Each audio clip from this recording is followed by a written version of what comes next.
I just wanted to give you a sneak peek into the typical Friday night in our house. Usually I'm watching trash TV or Survivor if we're lucky. But tonight I wanted to give one very lucky and intelligent CBS Survivor casting department member a bedtime story. So here we go.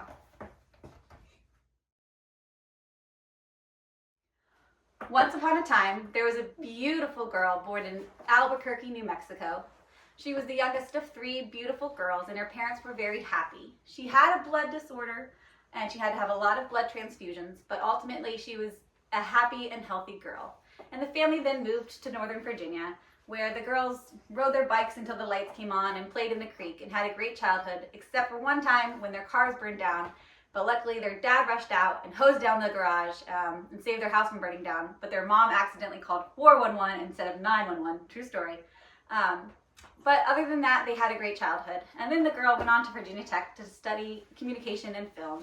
And she graduated in 2007, but luckily she overslept her class that morning. And then after college, she became an event planner and she handled conferences for engineers all over the US.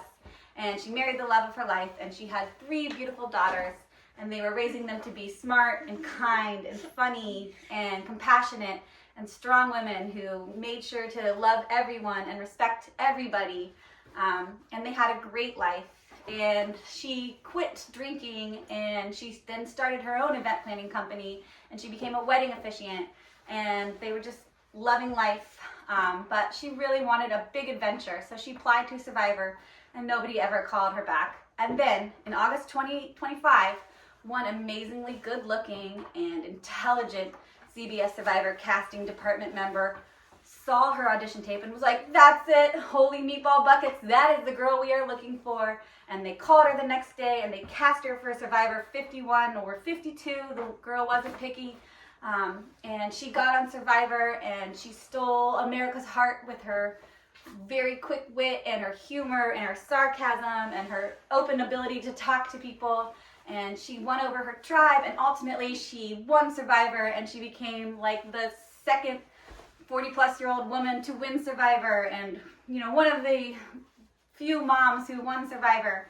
And everybody was so happy, and she won back America's heart and showed America what women could do and turned it around for everybody.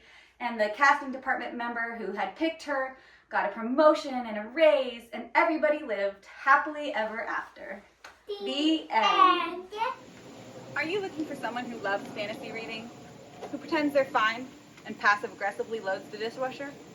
What are you waiting for? Apply to have me on Survivor today.